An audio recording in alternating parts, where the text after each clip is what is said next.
Hello বন্ধুরা, আজকে আমি আপনাদের দেখাতে চলেছি আপনারা ভিভো টি4এক্স মোবাইলে কিভাবে ডাইনামিক লাইট সেটিং করবেন।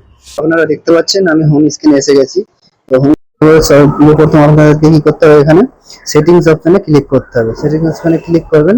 তো সেটিংস অপশনে ক্লিক করার পরে আপনারা এখানে দেখতে পাচ্ছেন একটু নিচের দিকে স্ক্রল করবেন। একটু নিচের দিকে স্ক্রল করার পরে আপনারা দেখতে পাবেন এখানে হোম স্ক্রিন লক স্ক্রিন যে আছে ওয়ালপেপার, এর নিচে দেখবেন ঠিক ডাইনামিক ইফেক্ট বলে একটা অপশন রয়েছে। তো এই ডাইনামিক ইফেক্টের ওপরে আপনারা ট্যাপ করবেন। ট্যাপ করার পরে এখানে অনেকগুলো অপশন খুলে আসবে। তো এখানে আপনাদের কিছু করতে হবে না, আপনারা আরেকটু নিচের দিকে স্ক্রল করবেন। আরেকটু নিচের দিকে স্ক্রল করার পরে আপনারা নিচে দিকে দেখতে পাবেন ব্লু কালারের ডাইনামিক লাইট বলে একটা অপশন রয়েছে। তো এই ডাইনামিক লাইটের ওপরে ট্যাপ করবেন। ট্যাপ করার পরে এখানে ডাইনামিক লাইট ব্যাকগ্রাউন্ডে মানে হালকাভাবে জ্বলবে কি ভারীভাবে জ্বলবে, ব্রাইটনেসটা এখান থেকে অ্যাডজাস্ট করতে পারবেন। ঠিক আছে, এখান থেকে ফুল চাইলে ফুল করতে পারবেন, মিডিয়াম রাখলে মিডিয়াম করতে পারবেন, সেটা আপনাদের উপর ডিপেন্ড করবে।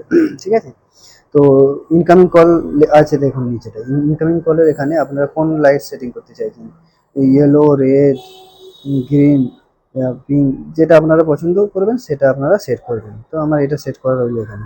তো এর নিচে আপনারা নোটিফিকেশানে দেখতে পাবেন, নোটিফিকেশান আসলে, মেসেজ আসলে কী কালারে আপনারা এখানে লাইট শো করাবেন, সেই হিসাবে আপনারা সেট করে নেবেন।